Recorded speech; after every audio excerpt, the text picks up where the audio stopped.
Chad, with 2023 throwing new challenges at us, especially in the SaaS world, how have you steered your teams through this? Any key CS strategies that stood out for you this year?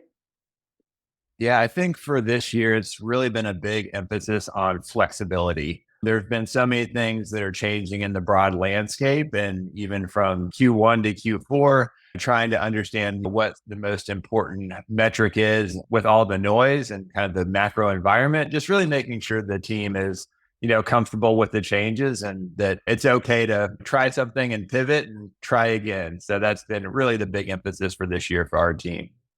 Because you mentioned the KPIs being different from Q1, did the focus change? Or did you start with some plan and then you shifted and adapted? Yeah, we definitely had some shifted KPIs in terms of looking at the growth across accounts where we thought realistic metrics would come in and set the team up for success. I think we've certainly seen a lot of changes in purchasing cycles and audiences and working through contracts and what customers are looking for and how they're looking at their businesses. So really making sure we've set up the team to be successful in terms of understanding how the customers are seeing value in the product and really aligning our KPIs to make sure we're on the same side of the table with the customers from that point of view. If you had the chance to rewrite this year in terms of customer success, what would be one thing that you would definitely do different? Oh yeah, and the hindsight's always 2020. There's a never-ending list of things, I think. But the one that's really stood out to me is really put a little bit of focus earlier in the year on retooling to engage different executive personas that haven't always been involved as closely in the software or the procurement process as they seem to be as we are moving towards the end of the year. We're working through those shifts now, but looking back, if we had been able to really leverage some of those strategies in Q1 into Q2 a little bit more quickly, I think we could always look and be like, oh, we could have done that a little bit better or that a little bit better. So I think that's really the big focus is just re-engaging different personas and how they interact with the procurement and purchase process. Okay, I think I want to dig deeper on this, but we'll do it at a later stage during our conversation. Right. Now, speaking about the challenges and also about tools, I'm really curious about your data-driven approach because I know that you are a data person. What kind of data do you find most valuable in shaping your customer success strategies? And how does this data play into your decision-making process? Yeah, I'm a little bit of a data nerd, so I love digging into kind of different ways that we can understand how our customers are getting the most value out of the product. For me, it's really the looking at data across the spectrum and not getting too hung up on, is it just that they're logging in or just that they did some specific action in the product, but really understanding if they're doing things, does that mean that they're getting value from the product? And how does that activity tie back to what we think about our value proposition as a product and from our customer's point of view? So we try to blend a lot of pieces of data together. And so not only looking at some of those more traditional kind of usage metrics and the red, yellow, green type health scores, but really understanding how does that tie back to the customer's sense of value and what metrics can we pull out and kind of work to move more toward a leading kind of trend indicator of, hey, we see customers that do this and that leads to a more successful renewal outcome versus looking at customers that maybe had some missed opportunities in terms of engaging with the product or engaging with the team. And then you don't see a successful renewal outcome. So I think just looking across as many data points as you can and understanding that you're never going to have perfect predictors because we're dealing with humans and all kinds of factors outside of our control a lot of times. But I think it is important to have those baseline definitions of what you think success for your product is, but make sure it aligns with how the customers are seeing that value as well. Can you give some examples about the data points that are important when, because you mentioned building help scores. So I want to correlate the two. Which data points do you use to build successful help scores? And from where do you take this information? From which systems? Yeah, absolutely. We pull a lot just out of our own internal database. Our software package helps finance teams manage and control their spend across their organization. So we'll look at how much are they spending just in a gross amount? So how much money is coming through the platform? And then how that equates across the different teams with the organization. Do we have a few smaller teams that are doing the majority of that spending, or do we see a larger distribution of the spend across more teams? So looking at kind of the depth of the usage versus the breadth of the usage across the organization. And so that gives us a kind of a holistic picture of how they're thinking about using our product.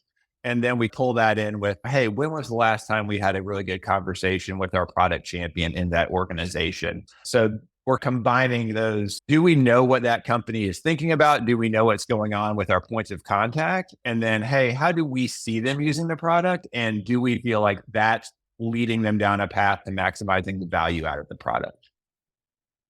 What do you think are the biggest obstacles in gaining actionable insights for the CS teams?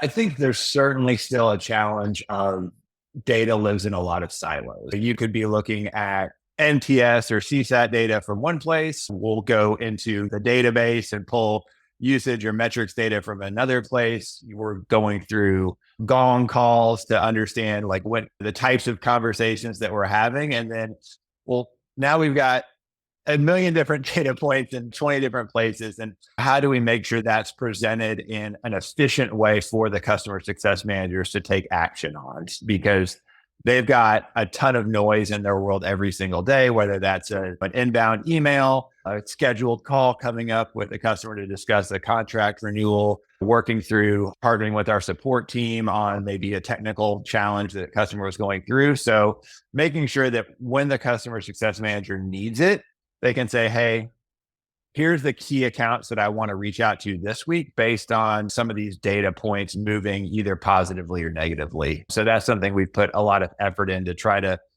distill it down to, hey, here's the kind of the key accounts that would be really helpful to look at, say, this week or this month as you're working through your renewal segments and things of that nature. How do you make sure whenever one of the challenges that I see when we're talking about the data, there's a lot of noise. So it's a matter of how do I separate? How do I know what do I need to track? When do I know that what I pick needs to be, it's not relevant? I think it's a bless and a curse, I would say, in the same time, because now we have the possibility to track everything and we want to track everything. And after we are implementing, we don't know what to do with the data. Or what does the data tell us? What are the actionable things that we gather from? What's your point on this? How do you governance the data part? Yeah, it's always the magic question of what do we do with all this information? I think one of the things that we'll do on a quarterly basis is a little bit of a retrospective on accounts that either renewed or churned. And we'll take a look through some of the data points that we've been tracking and try to understand, hey, if an account churns, for example, would the data that we've been tracking, should we have seen that coming? Were we on point? Or when we have a successful renewal and an expansion into another feature of the product, hey, did we see that coming too, or did we just stumble across it? Taking a time on a quarterly basis, I don't think you can do it too frequently. Otherwise, you don't have quite a large enough sample size, but it is important to just take that time and look back and say, hey, are those things that we're tracking? Does this kind of check out on a broad sense? If we see customers that are engaging with this feature or not engaging, and they have a more or less successful outcome, does that track with how we think about that usage and that prescriptive kind of mentality with using the product should move? So I think that's the biggest thing, is at least taking some time going back and saying, does this check out? Is there something new that we're seeing, that we're hearing, that we should maybe add to our blend of data spices and freshen up the outlook a little bit? So I think you need to continue to be open to new pieces of data or new sentiments that you might be seeing across the customer base. And I think that's where those conversations that customer success managers are having with their accounts every day are really helpful. And then just trying to tie it back as, does this check out? Did that usage drop? And that's why we see that customer like maybe didn't want to renew, or maybe had a contraction, versus that customer was using XYZ and man, they are set up for success. We had a really great renewal outcome on that particular account. And in terms of measuring success, what are the go-to metrics that you rely on? And how do you know if the strategies you've proposed and you've implemented it are hitting the mark? Yeah, I think ultimately hitting the mark is, are we seeing the outcomes that we need in terms of renewals and expansion? Tying the CS metrics and the outcomes to that revenue piece for me is central to making sure CS has the right seat in terms of where it sits in the business. And then from there, it's simply working back. Are we looking at those data points that we're seeing more renewals and more expansions than we are contractions and churns? And so if we're not seeing the results that we need, like, all right, these data points aren't giving us that information. They're not telling us what we need to see. Let's go back. Let's try to uncover the next layer of the onion and what else we can find that's going to give us that predictive power. But ultimately, it's all going to be dependent on, do we see the revenue outcomes that we need as a business? And if we're not seeing that, then we know we're not being successful and we need to retool and go back to the drawing board with a little bit of a modified strategy. What are your favorite dashboards or reports that you are always trying to build? Thinking about KPIs, how do you visualize the data? Yeah, I think I try to keep it to those really core metrics. Like I mentioned a bit at the outset, the customer utilization in terms of their dollars spent for us is paramount. We want to see customers using our product, which means they're putting money through the platform to run their businesses. And so we look at that as our first layer of defense, so to speak, of, hey, does this check out? And then from there, we look at a couple like next level indicators in terms of how many people are doing that thing and how often are certain transactions happening. Do we see a high number of purchase requests coming through, a high number of approvals across a lot of teams? So we'll look at that on even just a weekly basis, trying to understand how those customers are trending from their previous month as well as the previous 3 months. So trying to take a few different slices of looking through that trailing data to see, hey, is their behavior matching what we think we would expect based on that customer history? And then we also look really closely at that call activity. Are we having good engagement with those champions, with those product users from our customer success managers, so that we can understand, hey, from the numbers that we're looking at, can we put any kind of qualitative color to the quantitative data? Because I think that's the important thing that CS always brings, that perspective. You can look at the numbers on a spreadsheet, but do they really make sense for that organization? Do we uncover the fact that, hey, they just went through a massive restructure and we lost our contract signer from last year? Did they just raise a new funding round and they're looking to expand? Did they just announce an acquisition and now we might have a new partner that they need to implement into our software? Looking at those kind of key quantitative metrics and then pulling in like the bigger perspective of how that customer might be viewing those metrics as well. We talked about data, we talked about processes. Now I want to shift gears and I want to talk about teams. You've led CS teams in companies of all sizes, from 4 million to 40 million revenue. How does the company size, the company dimensions, the organization influence the way you build and structure your teams? Do you have a different setup if you are acting in a 4 million company revenue rather than 40? And what's different? Yeah, absolutely. The setup definitely shifts, and it's largely dependent on those resources. If you're operating in a Series A, Series B environment, resources are certainly at a much larger premium than they are in a really scaled company. Being a little bit more resourceful and understanding that you're going to need players who are comfortable with a little bit more ambiguity, with having to go out and piece a few more things together on their own and maybe plug and play into a few different variations of roles, versus when I've led larger teams in a much more structured company where there's an entire team doing one component of onboarding. There's an entire team doing product training. There's another team that's the account managers. There's another team that works on retention. As you're looking at building out those teams, you can really dial in on more specific character traits or find folks who really love to lean into that one aspect of the customer experience, versus when you're in that earlier stage, everyone needs to be a little bit scrappier and able to flex in a few more different directions more often. So I think that really informs the type of people that you need as you're looking to build the team. And then through that growth process, you'll start to uncover those strengths and where people can naturally start to move towards as you're able to put those more specific roles in place and add a little bit more structure to the operation. And what are the roles where when you are forming a team in a startup environment, what are the roles that you first hire and how do those roles evolve? What do you add once the team is scaling together with the organization? Yeah, we traditionally start with your basic kind of catch-all customer success manager. As you're trying to acquire logos, as you're trying to get customers in the door, you need that person who can pick up the customer from day one and start getting them up to date on the product and is just comfortable working in the product from a technical perspective and then is able to carry that relationship through. For me, the next role that I always look to bring into a team is that specific onboarding specialist, because I think from the customer experience standpoint, that's where you have a really important kind of segmentation of the activities related to the experience. And that first kind of step of the customer journey and that onboarding and activation lifecycle is so critical. As soon as I'm able to, I really love to lean into that aspect of the customer journey because it pays dividends all the way through the rest of the life cycle. So as people's times get more stretched, the easiest thing to pull away and segment is that onboarding process, because we know that's when the customer is going to have the highest level of outreach, the highest number of questions, and the greatest number of those thoughts of uncertainty of, hey, did I choose the right product? I just spent a lot of money.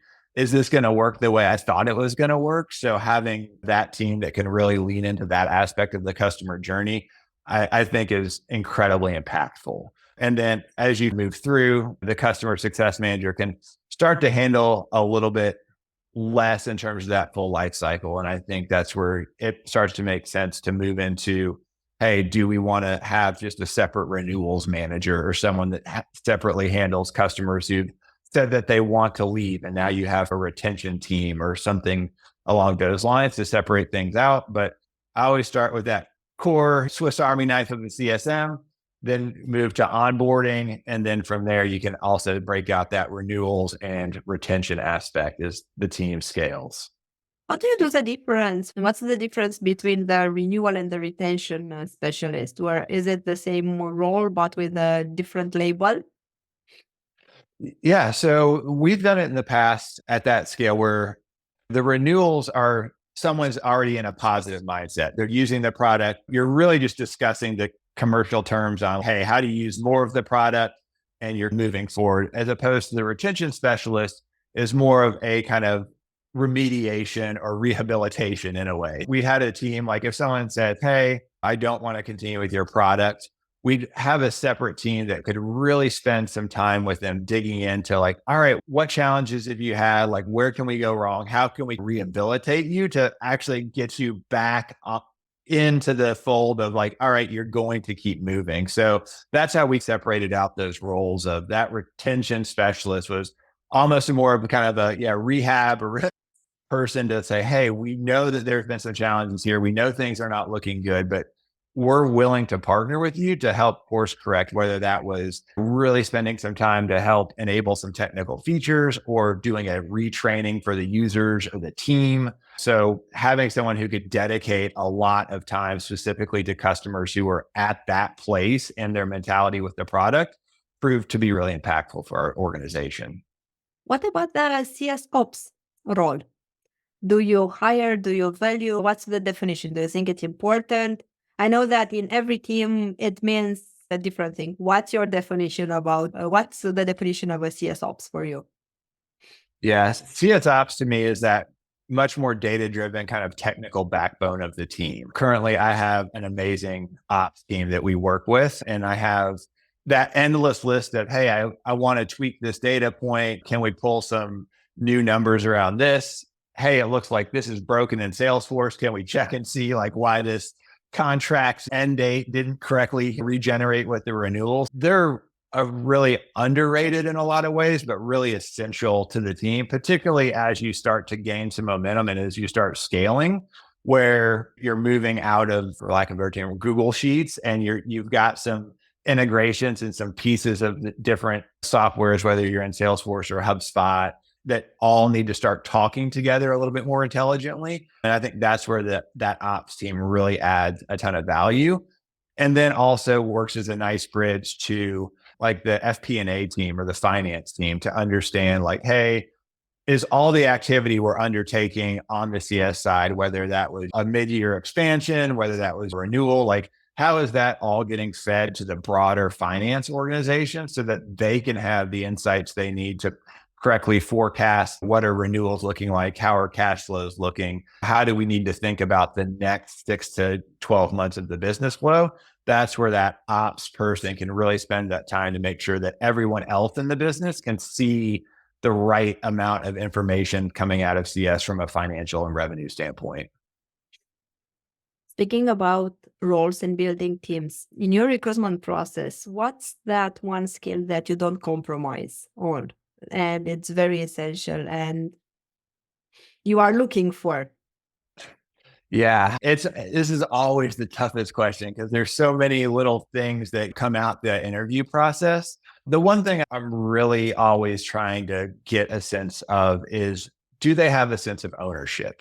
Particularly as I'm working through earlier stage companies now in my most recent roles, do they say, hey, I was in charge of this project, or this was my number that I was, responsible for in my previous role. And here's why that was important to me, or here's how I was the driver of making sure that number was improved. So are they able to talk about how they took responsibility for a metric or a result and moved it forward? Or are they more of a, oh, I was on a team and we did this thing. And yeah, this was the outcome that the company had, but they're not able to clearly articulate how they owned even a piece of the project, or that how they took a real ownership on a relationship with the customer or driving an outcomes. I'm always trying to key in on, did you really just grab that and say it was your thing to do really well? What does the CS team need in order to be performing above expectations? Truthfully, I really think they need that support of knowing that their role is critical within the organization. I think everyone works incredibly hard in customer success. And the challenge is that there's so many little pieces of it that are just hard to quantify. I think, especially as we look at counterparts in the sales team, for example, where it's really easy to say, hey, here was your pipeline, here was your close rate. It's a much more kind of conveyor belted outcome from start to finish on a deal. Whereas once you're in that customer success world, you're managing so many pieces of that customer experience from day to day. And so much of it is in these worlds of gray. And did you follow up on this ticket with the support or engineering team? And then how did this get communicated back to the customer? So there really need to have that base level of support to know that they can go out and try things. And it's okay if everything doesn't come off perfectly, because they put in the effort and they were there to follow like the processes that we put in place. So I think that's, in my experience, what really sets the team up for that success is understanding that there's a baseline of support behind them, and that the customer experience becomes truly central to the drivers that the company is looking to achieve. Speaking about that support that you mentioned, how do you advocate internally for the CS team, and how do you make sure that your peers, for instance, or the executive team knows exactly what they do and how they impacted this? What speaks the truth in your case? Yeah, that's always a really fun conversation when you're talking about, oh, what does CS do all day? I've gotten that question more often than not from the exec team. And it's always a fun exercise to drill down and say, how much time are they spending chasing down an engineering ticket or a support request that came in versus trying to round up a point of contact for a renewal? Yeah, I think the way I always try to pull it back is that kind of revenue centric, because that's typically what speaks the loudest to leadership, and say, hey, what the team did is manage to renew this many dollars of our total book of business. And I think depending on your scale, it can be deceptive sometimes if you only talk about a percentage, because you could say, oh, well, you were at 90% GRR or something like that. And we wanted at 95. So we missed that mark. And a lot of times what gets missed is that 90% of GRR was $7 million. So that's a lot of money that the CS team was like holding. So I always try to pull it back and like the percentages matter, but the raw dollars at stake that are in the bank, so to speak, are really impactful. So as we're talking about a new software purchase, or do we have the right players on the team, or do we need to scale the team? I really try to set the tone in terms of here's the net quantity that we continue to manage. And that's only going to continue to grow as the sales team accelerates their motion or the marketing team drives in, net new leads. So like we need to make sure we're set up to retain this dollar pot that we are working with, because that's truly where the long-term customer value comes in. And if you're constantly leaking money out the back, it's going to show up in your CAC and your LTV numbers and all those other things that finance teams really like to dig into. But it's central. The central thing is if you retain the customer, all those numbers get so much better, so much more quickly. Speaking about software acquisition, because you mentioned it several times, I want to ask you, how crucial is choosing the right tools and technology for a CS team's success? And also speaking about how you advocate.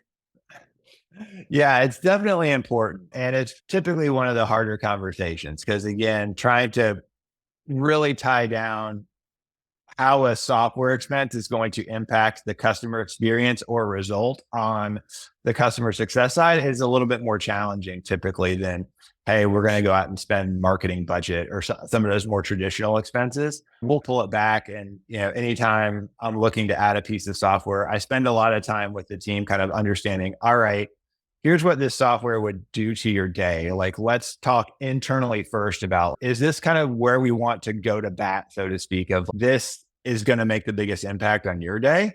And the team really gets a lot of input into, hey, how would this save time in my day? And do we want to really push for this in terms of our budget? And then we'll take that and back it into, if my team's spending 2 hours of their day chasing down support tickets or answering a customer question that we believe maybe the customer could have self-served, for example. Well, where do we plug in a piece of software that could help us just eliminate that piece of friction from the customer experience? And now we've got that 2 hours a day to go do something else. And if we can improve our renewal rate X%, or if we can move X number of dollars through the platform through better adoption, how does that then play into the cost of that software? So again, when you're going to bat in terms of budgeting and looking at those costs, you do have to be very tactical on how you tie that back in terms of an investment back into the business, and not just, oh, this new thing seems cool and we want to try it. For sure. And why do you think those conversations are definitely much more challenging rather than the traditional one? What's the part that it's not so easy to quantify? Yeah, I think it's looking back and understanding how saving time, for example, impacts the renewal rate. And was that the thing that impacted the renewal rate? If you're looking on the top of the funnel, it's pretty easy to draw that conclusion of, hey, this marketing channel resulted in this many leads and sales closed X amount of them. So here was our win rate, here was our return on our investment. Versus if we're looking at a piece of software to improve our customer communication, and now we saw a drop in tickets, so we can say, hey, maybe that saved us some headcount, but does that translate to retained revenue or expanded revenue? And how tightly can you move that A to B connection? There's just a lot more fuzz on the CS side when you're trying to tie out that presentation. I think that's where you do have to be tactical. You have to make some assumptions, but actually having a thought process of, hey, here's how I'd like to reallocate time, or here's how I believe we can maybe slow the need for additional headcount as we're adding customers, as we're scaling based on our current activity levels, our staffing levels. We need to add a new CSM here. I think if we can reduce these hours across the workload, we wouldn't need to add a new CSM until there, right? So trying to just get tactical on how it relates back to the business and understand that a lot of those inferences are going to be a little bit fuzzier, but it doesn't make them any less true in a lot of cases. What's the pitch you have to give to secure the budget that you need for the CS team? Yeah, it's really drilling down into that. Here's the need and really framing the context or the challenge. Because again, you've got execs or finance folks who might not be as in the weeds of all the daily customer success activities as we are as practitioners. Really remembering, hey, let me quantify the challenge that the CSMs are dealing with. And then from that, here's the proposed solution. I think it's really important to show that kind of vetting homework of, I'm not just asking for this one software because they signed me up on a webinar. It's based on our current problems that we're facing. We went to the market, we evaluated XYZ solutions, we demoed them, we've looked at their pricing model, we've looked at what that means for the cost of that software today versus the cost of that software next year and the year beyond. So you've done your homework on, here's why I think this is the best solution. And now here's where I think that solution is going to impact the business most, whether that's reducing the need for scaling headcount as quickly, whether that's hopefully impacting a retention rate because we can have better insights into what a customer is doing in the platform or what they might be doing when they're not in the platform.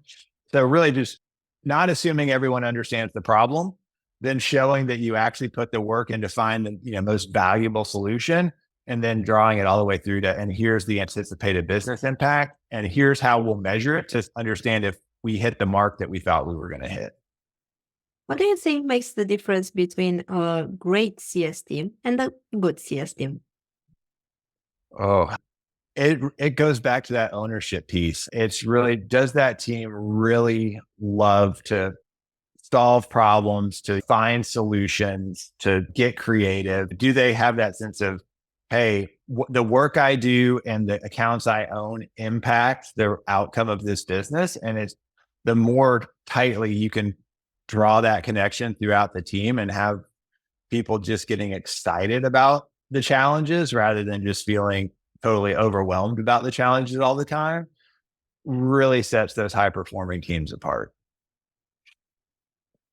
Now, I'm a true believer that the biggest lessons that we learn are coming from mistakes, even if everybody is trying not to make any mistakes. Now, I want to ask you, what was one mistake or the mistake that you remember and you can share that transformed into a valuable learning experience? It's great Oh, if yeah. kids can learn from the mistakes others did, and not necessarily through their own, even if their own are important Yeah. as well. Of course, yeah. We probably need another whole conversation for all the mistakes I've made. But I think the one that comes to mind, just based off some of the pieces that we've talked about, I can honestly say, like, when I first got into more the director executive level and went into my first board meeting and put together my first board presentation, like looking back, I was like, man, that was a disaster. Just did not have the right level of kind of insight for where the board was looking in terms of the company goals. It was much too down into the weeds, didn't really present the data of the CS team very well. So looking back at that and saying, hey, man, I really need to spend some more time looking at like how to get information to that board level audience. So that was something that went in, just came out of that first board meeting. Man, that did not go well at all. And just took ownership of that mistake and the miss on the data and how I was presenting stuff to say, like, all right, we need to try to spend some time improving that part of your game. And speaking about board meetings, what's your piece of advice for other CS leaders? How should they prepare for board meetings? What's important? What does the board want to know when it comes to CS? Yeah, I think it really comes down to those numbers. And it's, hey, do you understand why your performance is where it is? How are we looking in terms of those key net revenue, gross revenue? what do we see as the key drivers of success? And then where do you see those headwinds in terms of looking and pulling all that together in kind of a very distinct view is really, I think, where the kind of magic happens, because it's very easy to get too far down into the weeds of, oh, we don't have this feature, or the customers did, or there was a bug that week, or whatever the hot topic might be, and really just distill it down to here's where we're having success, here's where we're seeing those challenges, and here's what our thought process is on how to overcome those challenges, and making sure that all those numbers tie back to the metrics that the other teams are presenting. So like, how does that gross retention revenue end up matching to the new sales revenue forecast, which matches to the total revenue target, which puts you at the right burn rate. So just understanding that CS is a really important revenue engine for companies right now. And you need to be able to tell that story of how your part of the revenue engine is going to impact those numbers that the board is trying to get to in terms of run rate and kind of the burn and calculating the runway and all that type of stuff. So I think that's the piece that, again, I missed early on, and not being able to correctly tell that story of how we plugged into that revenue outcome. As we wrap up things, I'd love to hear your thoughts on the future. What are your predictions for the customer success industry in 2024? Are there any trends or changes you foresee that we should all be keeping an eye on? Yeah, I think 2024 is going to be a really interesting year. You read through the predictions, there's everything from we're back to the upside to customer success is dead and SaaS is never going to make it out of the first quarter. But I think as I look through the conversations within my team and just chatting with other leaders, the big piece is the changing buying motion that we're seeing across softwares, and the conversations that we were having in terms of renewals and expansion a year ago, or even 2 or 3 years ago, look entirely different as we go into 2024. CS teams need to be comfortable communicating with CFOs or procurement directors, and their level of scrutiny that's going to go into keeping your product on another company's balance sheet is higher than it's ever been. And it's probably, the bar is probably only going to go up in 2024. And so I think the nature of those conversations will continue to evolve. CS teams are going to need to be better equipped to have really executive level conversations about return on investment and how your software impacts their business. And then with that, we're seeing a lot more kind of third-party contract negotiations. So now you have a whole new kind of vertical of companies that are basically selling their services as contract negotiators. So now in customer success teams, you might not have as a direct line of communication as you even thought you were going to, because now there's another person that's asking, why does this cost so much? Or where does this plug in, or how do we change that cost? And they've never even used your product or interacted with that product before. And now they're funneling information back over to those CFOs and procurement teams on the other side. So I think that complexity of the financial conversations about how customers are using your product and then how customer success is going to have to navigate those is going to continue to get more complex and more specialized in the next year.